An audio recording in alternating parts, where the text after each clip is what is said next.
Soos reeds net nou genoem, gaan ons vanoggend stil staan by Lukas 22. Ons gaan saam lees vanaf vers 54. Ons tema daar, Jesus maak oogkontak. Maar voor ons daarby uitkom, kom ons sit net so en dan bid ons die Here se teenwoordigheid en sy seën dan ook oor vanoggend se boodskap.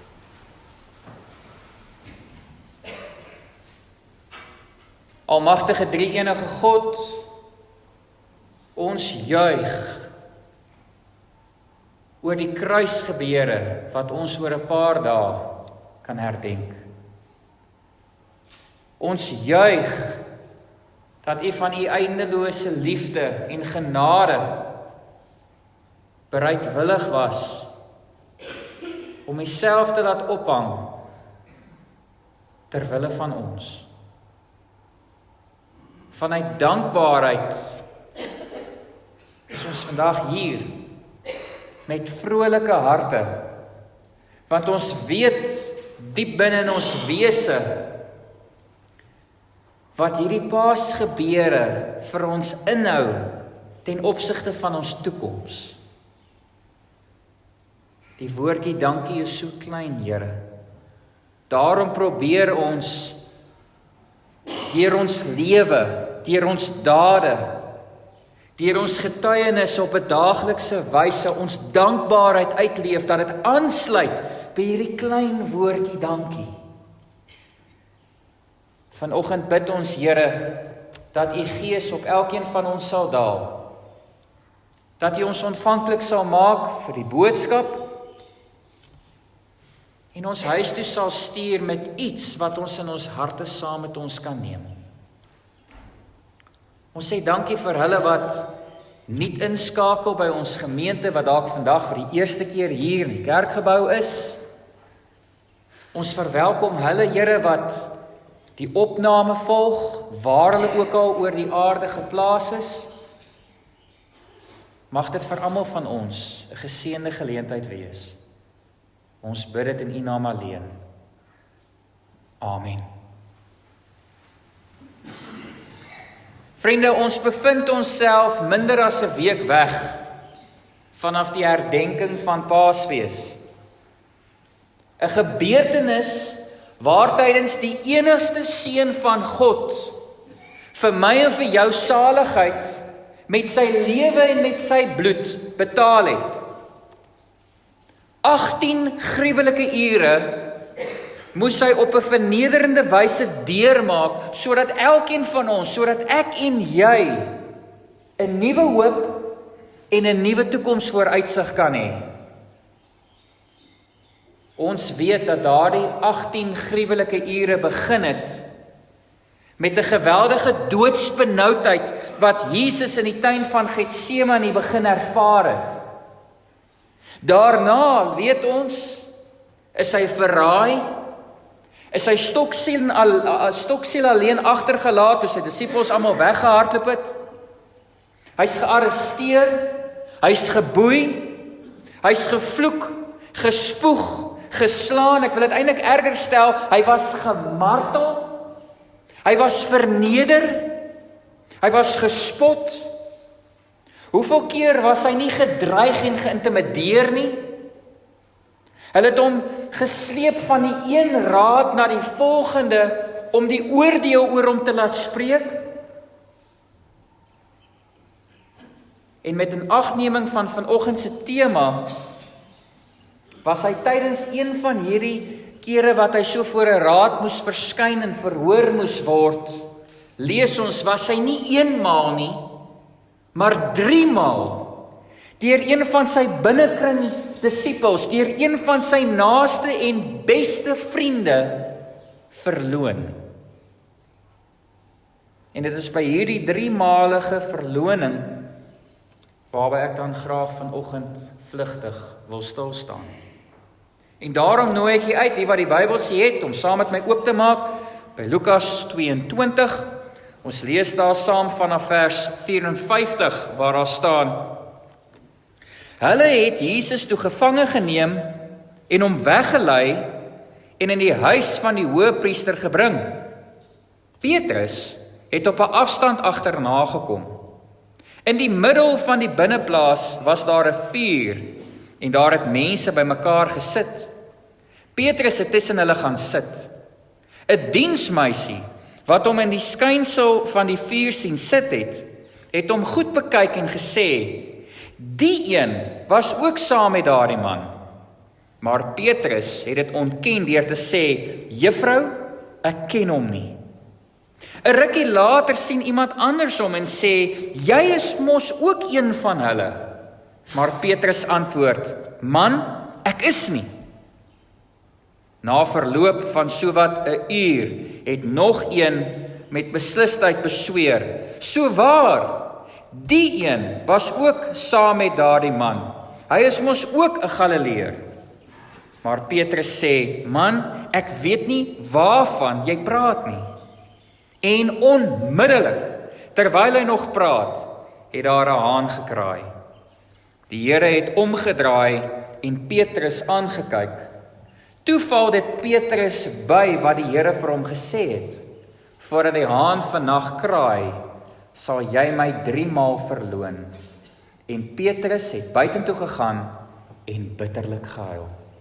Net tot sover ons gedeelte dan vanoggend. Nou vriende, ek glo almal van u sal met my saamstem. Hierdie is 'n baie bekende verhaal. Dis 'n verhaal wat aan ons almal baie goed bekend is. Dit kom in al 4 van die evangelies voor. En as ons die evangelies met mekaar vergelyk, sal ons sien dat die 4 weergawes stem in 'n groot mate ooreen. Die inhoud daarvan oorvleuel in 'n groot mate.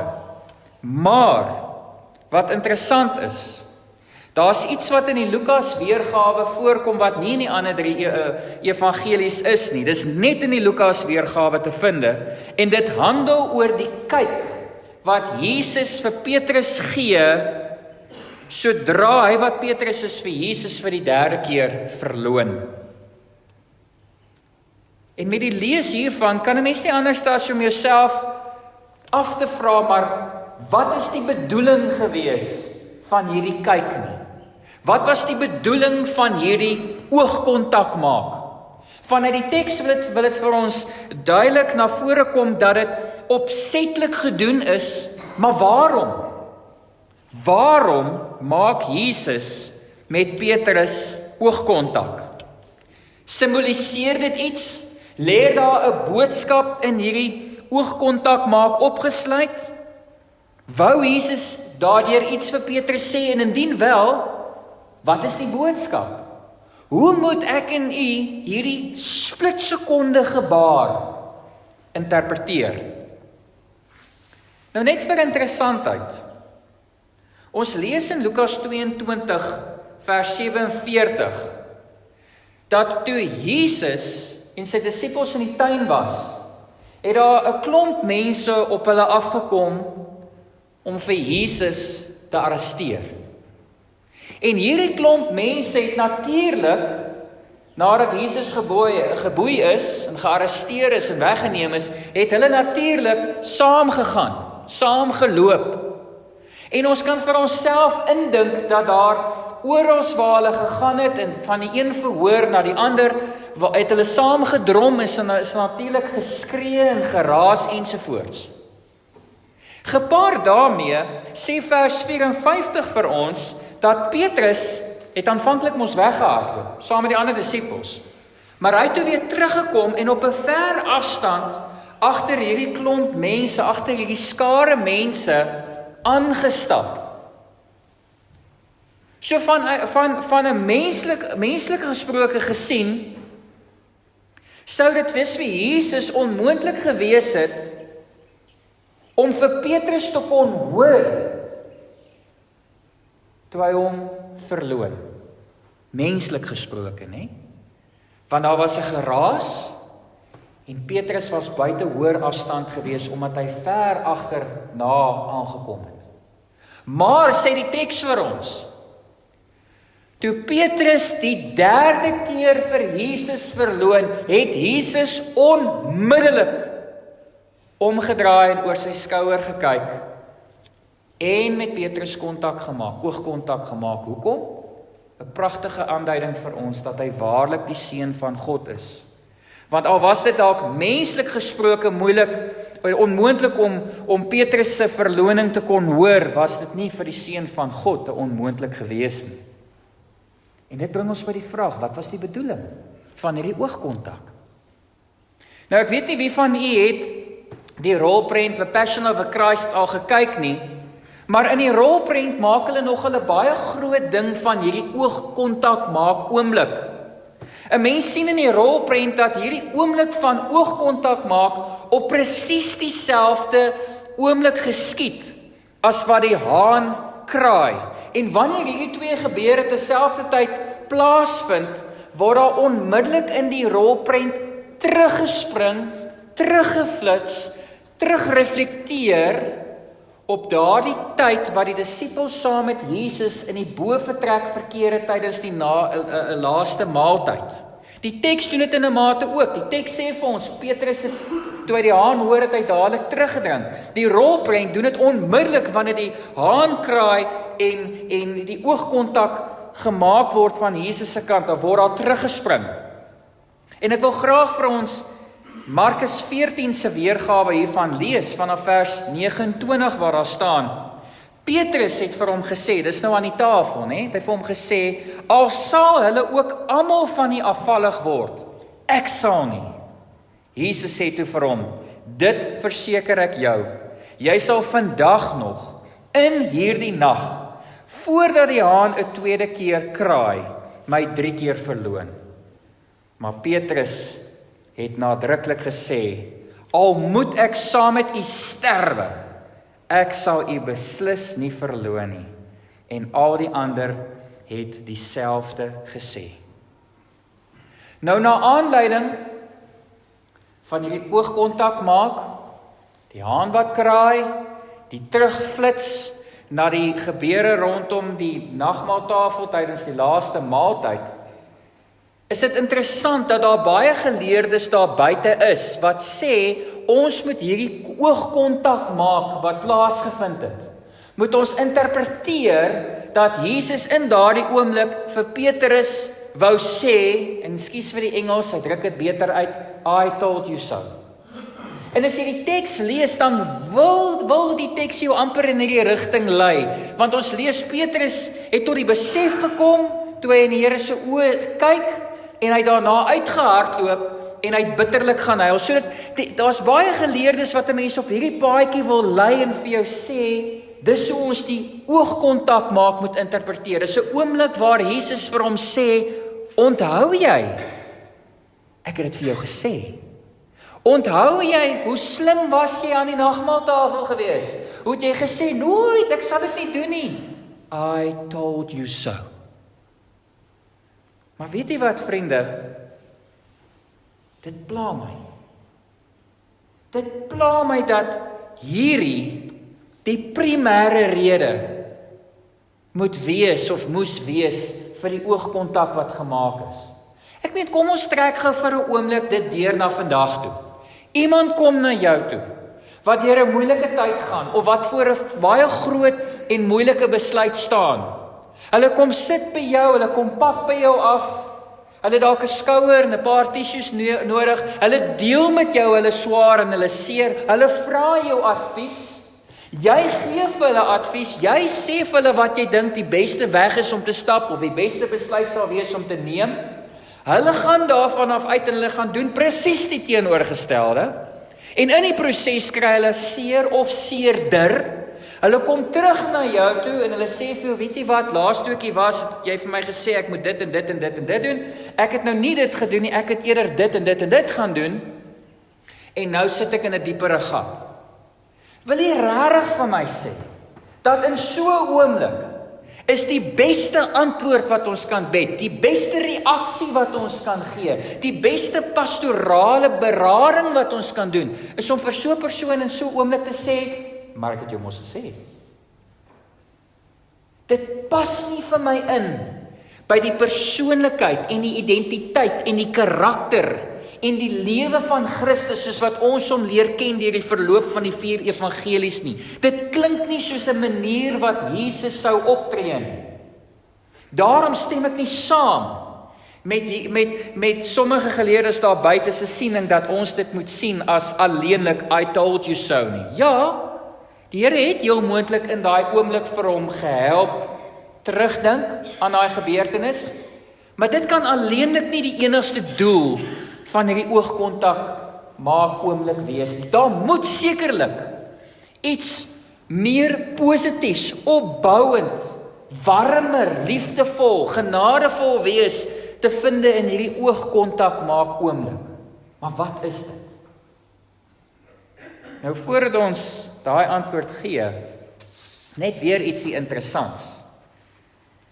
Wanneer ons die 4 evangelies gaan lees, kom 'n mens agter, dis net in die Markus weergawe waar ons lees van die haan wat 2 keer gekraai het. Dis die enigste weergawe waar dit genoem word dat die haan het 2 keer gekraai. In die ander 3 evangelies word dit net bloot genoem dat nadat Petrus die 3de keer vir Jesus verloon het, het daar 'n haan gekraai. En dit bring 'n mens ook by 'n alle interessante vraag wat mense op die kantlyn net wil invoeg hier. Waarom laat Matteus en Lukas en Johannes die 2de kraai uit? Waarom het net die skrywer van Markus dit ingevoeg? 2 interessante opinies wat ons hier kan uitlig. Die kans is goed dat die 3 evangelies waar dit nie in voorkom nie, het dit opsetlik uitgelaat met die bedoeling dat Petrus het terwyl hy begin het om Jesus so een na die ander keer te verloon, het hy nie die haan gehoor nie. Hy was so gefokus op homself. Hy was so in daai oomblik besig om net seker te maak, hy kom nie in die moeilikheid nie en hy word nie veroordeel nie. Hy het op daardie stadium so gefokus net op sy eie omstandighede, dat hy of glad nie eers die haan gehoor het toe dit die eerste keer gekraai het nie, of dalk het hy die haan gehoor, maar dit het nooit by hom ingedring wat hy besig was om te doen nie. Hy was te gefokus op die eie ek in daardie oomblik. Dis 'n moontlikheid, sê hulle, waarom 3 van die evangelies glad nie die eerste kraai van die haan ingevoeg het nie. Aan die ander kant weer sê hulle, Markus het dalk opsetlik 'n tweede kraai of die eerste kraai ingevoeg. Want ons moet nou onthou, ons lees in die teksgedeelte wanneer het die haan die eerste keer gekraai? Direk nadat Petrus die eerste keer vir Jesus verloon het. Lees ons, het daar 'n haan gekraai. En sommige is van mening dat die skrywer van Markus het opsetlik dit hier ingevoeg en moes 'n teken, dien as 'n teken, 'n waarskuwingsteken vir Petrus. Petrus, pas op, kyk wat is jy besig om te doen. Jy is besig om die Here te verloon. Maar weer eens sluit dit aan by wat ons in die eerste opsie vir mekaar gesê het, dat Petrus was so besig om net in daardie oomblik aan homself te dink, sy eie belange, die eie ek. Hy het dit nie agtergekom nie, hy het dit nie gehoor nie, hy het nie die boodskap daar agter ingesit nie. 2 interessante menings. Dit het hom nie tot insig gebring wat hy besig was om te doen nie. En dis iets wat ons kan deurtrek na vandag toe. Vriende, die Here sê vir ons, hy het sy gees uitgestort oor hierdie aarde. En hierdie gees vergesel ons oral waar ons gaan en alles wat ons doen. En hierdie gees dien die rol dat dit vir my en vir jou adviseer en dat dit vir my en vir jou waarsku en vir my en vir jou rigting aanwys in die lewe. Hoeveel keer moet ek en u nie dalk maar bieg? Het ons, omdat ons fokus op die verkeerde plek was, nie hierdie kraai van die Heilige Gees in ons lewens gehoor nie. Ons was te fokus gewees op die eie ek, op ons eie belange. Ons het onsself primêr die belangrikste gemaak en op so 'n manier die stem van die Gees verstoot, weggestoot en nie sy adviserende of waarskuwende stem gehoor nie. Hierdie gedeelte kom sê vandag vir my en vir jou, die Gees is met ons. Die Gees praat met ons. Die Gees wil ons adviseer, die Gees wil ons lei, die Gees wil ons waarsku. Ons moet seker maak op 'n daaglikse basis dat ons die stem van die Here hoor. Dat ons nooit die eie ek bo die stem van die Here plaas nie. Want weet jy of jy dit al agtergekom het in die lewe nie? Dis wanneer dinge nogal erg begin skeef. Wanneer ons die stem van die Here begin ignoreer. Dit bring ons dan nou by die rede wat ek dink Jesus met Petrus oogkontak gemaak het. Ek dink nie dit gaan hier bloot net oor 'n I told you so nie. Met 'n agneming van die kruis en die opstandingsgebeure wat vervolgens sou volg, geskied hier 'n oomblik van oogkontak maak, gevul ook met liefde. Dit dien as 'n uitdrukking van hoop. Dit dien as 'n uitdrukking van bemoediging vanaf Jesus aan Petrus. Ek dink in daardie oomblik wil Jesus by Petrus die volgende tuis bring. Hy wil vir hom eerstens sê, Petrus, dit is oukei. Dit is oukei, Petrus. Ek het vooraf geweet dat hierdie gebeurtenis moet plaasvind.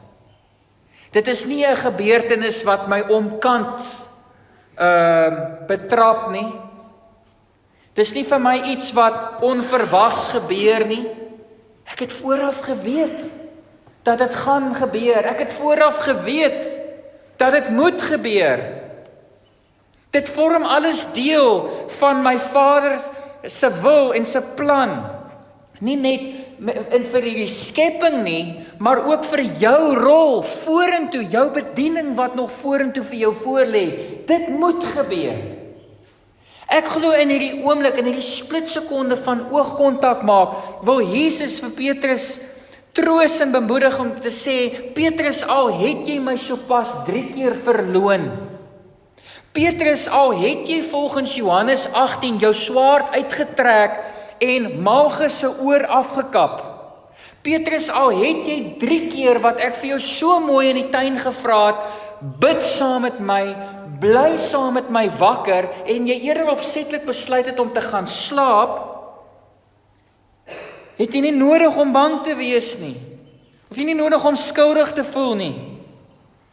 Petrus, al het jy soos die ander disippels weggehardloop en my stoksiel alleen gelaat, en al het jy aan die nagmaalstafel daar in die bovertrek 'n klomp beloftes gemaak wat jy nie kan nakom nie, is dit oukei. Ek vergewe jou. Ek het jou nog steeds lief. Jy's nog steeds vir my kosbaar, jy's nog steeds vir my belangrik. Ek heg nog steeds groot waarde aan jou as mens en as vriend en as disipel, as volgeling van my. Hierdie gebeurtenis wat sopas plaasgevind het, hierdie verloning, moet dit nie sien as jou einde nie. Moet dit nie sien dat jou hele bediening en jou hele lewe nou tot 'n einde kom nie. Moenie jouself sien dat jy met eens verlore is nie. Want hierdie gebeurtenis, Petrus, is nie jou einde nie. Dit dien bloot maar net as die begin. Daar lê vir jou 'n bittere, wonderlike groot toekoms en plan nog voor, volgens die wil van my Vader. Ek het jou nog steeds lief. Ek het jou klaar vergewe. Ek hou dit nie teen jou nie.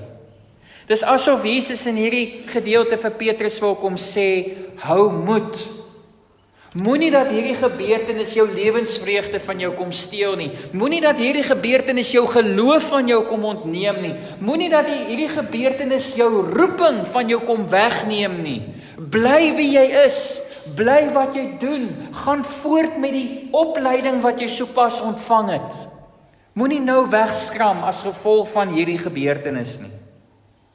Daar lê vir jou 'n pad voor waar jy my naam op 'n nuwe manier in hierdie wêreld gaan verheerlik.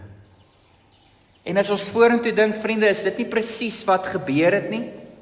In Johannes 21 lees ons hoe Jesus na sy opstanding spesifiek na Petrus uitgereik het.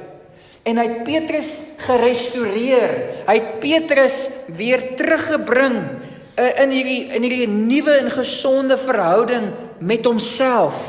3 keer het hy hom die geleentheid gegee om sy liefde teenoor die Here te bely en 3 keer het hy vir hom die opdrag gegee, gaan kyk na my skape in die wêreld. Toe Jesus Petrus se identiteit restoreer, sien ons nêrens meer van Christus se kant af 'n teleurstelling of 'n hartseer oor wat Petrus aanvanklik gedoen het nie. Waarom? Want Jesus het hom vergewe. Hy het hom vrygekoop. Hy het hom losgemaak van sy sondes. Na die opstanding staan Petrus in 'n splinternuwe hoofstuk, in 'n splinternuwe verhouding met die Here. En vriende, dit is nie net van toepassing op Petrus nie, dit is van toepassing op elkeen van ons wat vandag hier sit. Daarom glo ek is die Here se boodskap dan ook aan elkeen van ons vandag. Moenie hoop verloor en moed verloor wanneer jy sonde doen nie. Moenie dan begin dink, o aarde, ek is verlore en my lewe gaan tot 'n einde kom en ek gaan nie toegang kry tot die saligheid nie. Want net soos wat die Here vir Petrus gekyk het en 'n splitsekonde met hom oogkontak gemaak het, het ons hierdie Bybel vol bemoedigende en troostende tekste waar die Here vir ons daaraan kom herinner deur die pen van verskeie skrywers dat hy ons al klaar vergewe het vir elkeen van ons oortredings. Niks, sê die skrif, kan ons van die liefde van God skei nie. Niks, sê die skrif, kan ons uit die hand van God steel nie. Dis hoe ver en hoe wyd en hoe hoog en hoe diep sy liefde vir elkeen van ons strek. Ek sluit af. Daar's 'n biskop, Lancelot Andrews, wat na aanleiding van hierdie tekste die volgende gebed geskryf het. Nou, as 'n mens lank in die Vrystaat bly, dan verloor jy jou Engels. En hy het nou nog hier in 'n tipe van 'n Shakespeare Engels ook geskryf, so vergewe my as die lees daarvan dalk nie so akkuraat is nie. Maar hy het die volgende gebed geskryf wat soos volg gaan. O Lord Jesus Christ, look upon us with those eyes of thine wherewith thou didst look upon Peter in the hall, that with Peter we may repent and by the same love be forgiven for thine endless mercy's sake. Amen. Weet jy wat bid hy hier? Hy vra in hierdie gebed en dit is ook my gebed vir elkeen van u wat vanoggend hier sit. Hy bid hier dat elkeen van ons, net soos Petrus, die voorreg mag hê om oogkontak te kan maak met Christus. Dat Christus net soos met Petrus oogkontak sal maak met elkeen van ons. En dat ons in hierdie oomblik van oogkontak maak, ook sal besef hoe en waar ons so baie maal fouteer. Dat ons sal besef, ons het 'n sondige natuur. Dat niemand van ons perfek is nie. Hy bid in hierdie gebed, dat wanneer daar hierdie oomblik van oogkontak plaasvind, dat hierdie bewuswording van ons sondes ons ook op ons knieë sal bring vervolgens. Dat ons hart teenoor die Here sal uitstort en vir die Here sal vra om ons ook te vergewe en vry te spreek van elke keer wat ons oortree. Elke keer wat ons teen sy wil gaan. Hy bid in hierdie gebed dat ons deur daardie oomblik van oogkontak net soos Petrus verander sal word. Dat ons nie meer iemand sal wees wat net vir onsself leef en vir ons eie belange nie, maar dat ons getransformeer sal word, vervul sal word deur die Gees. Dat waar ek aanvanklik die belangrikste was in my lewe, Jesus voortaan die belangrikste, die hoofprioriteit in my lewe sal wees. En mag daardie oomblik van oogkontak ons ook daaraan herinner, dat al is ons Christene, al is ons kinders van die Here, al leef ons in 'n lewende verhouding met die Here, al maak ons foute, al maak ons verkeerde besluite, beteken dit nie dat dit die einde van ons is nie. Want die Here betoon liefde en genade teenoor hulle wat ware berou toon oor hulle oortredings. En daarom, wanneer ons fouteer, kan ons nog steeds met sekerheid leef. Ons het nog steeds 'n hoop. Ons het nog steeds 'n nuwe toekoms vooruitsig. Ons het nog steeds 'n ewige koninkryk wat vir ons wag. Want Jesus het dit bewerkstellig deur daardie 18 gruwelike ure deur te gaan, alleenlik ter wille van my en van jou. Mag ons in hierdie Paastyd ingaan en ons oë gedurig gerig hou op Jesus. Want deur dit te doen, en alleenlik dit te doen, sal ons die goeie en die regte pad kan bly stap. Amen. Amen. Kom ons sluit die oë. Almagtige Hemelse Vader, dankie vir vanoggend se boodskap wat U met ons kom deel. Here, dat 'n splitsekonde gebeurtenis soveel diepte en soveel waarde kan bevat. Dat 'n splitsekonde van oogkontak maak, gevul kan wees met soveel liefde, soveel warmte en soveel omgee. Daarvoor sê ons vir U vandag dankie. Ja, ons was dalk nie Petrus gewees wat daar enkele meters van U af U verloon het nie. Maar ons kom pleit skuldig dat ons op 'n daaglikse basis soveel keer dinge doen wat teen U wil gaan. En dat ons optrede baie keer toon en dit laat lyk asof ons nie U volgelinge is nie. En ja, Here, die hel is eintlik bestem vir elkeen van ons. Niemand van ons verdien die ewige koninkryk, die saligheid, 'n woning in die huis van die Vader nie. Maar dankie Here, dat U weens 'n liefde so groot vir ons om te verstaan, namens elkeen van ons kom intree het, bereidwillig was om al die pyn, al die seer en al die vernedering te trotseer en deur te gaan in ons plek, sodat ons toekoms tot in alle ewigheid verander kan word.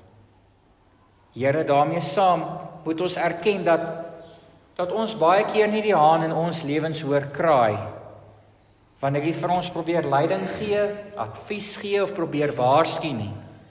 Ons is baie keer so gefokus op onsself, Here, en op ons eie belange, dat ons U stem nie hoor nie, of U aspres verstoot, want ons dink ons kan dinge vinniger en beter doen, as om eerder in U afhanklikheid te bly vertoef.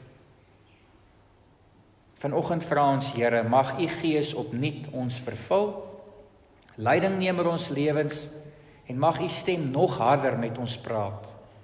Ons wil graag in gehoorsaamheid U volg. Seën asseblief nie net die dag wat voorlê nie, maar ook die nuwe week wat vir ons wag. Wees met ons in al ons doen en late, en ons dra ook ons geliefdes aan U op, daar waar hulle ook al mag verkeer. Ons bid dit in U groot naam alleen. Amen.